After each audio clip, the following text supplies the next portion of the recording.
delivered from fear. Alara lived her life as if she were perpetually walking on glass. Every phone call was a tragedy waiting to happen. Every silence from her children was a sign of disaster. Her mind was a marketplace of what-ifs, each one louder and more menacing than the last.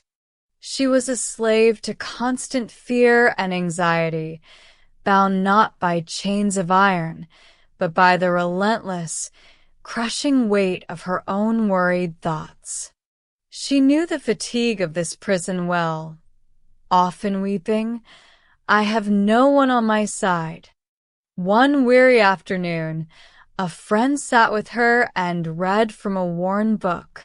Alara barely listened, mentally dissecting the dust motes dancing in the sunlight. But then, a few simple, powerful declarations broke through the noise. The first was a warrior's cry, "Do not fear them, for your God himself will fight for you." Fight for me? Alara thought. She was fighting a losing battle against herself. She had no strength left. The second was an intimate whisper. "Fear not, for I am with you. Be not dismayed, for I am your God. I will strengthen you, yes, I will help you. I will uphold you with my righteous right hand."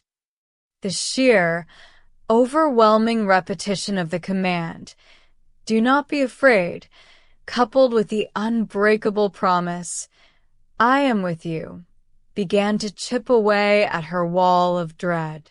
It was the passage from Isaiah 43 that finally shattered the fear. "When you pass through the waters, I will be with you, and through the rivers, they shall not overwhelm you." Alara realized that grace was not the promise of a life without waters or fire. It was the guarantee that she would never face them alone, and that she would not be overwhelmed. That day, Alara received, by faith, the grace in that message. She didn't become fearless instantly. The what-ifs still came knocking. But now she had a shield. When the anxiety screamed, "You are alone," she would quietly answer with the scripture, "I am not alone, for my God is with me wherever I go." When worry said, "You will be overwhelmed," she countered, "The rivers shall not overwhelm me, because he is with me." Alara traded the heavy burden of being her own sole defender for the light yoke of faith. She was no longer a slave to fear, but a beloved child guarded by an almighty shield, finding life and healing in the very words she finally chose to keep in the depths of her heart.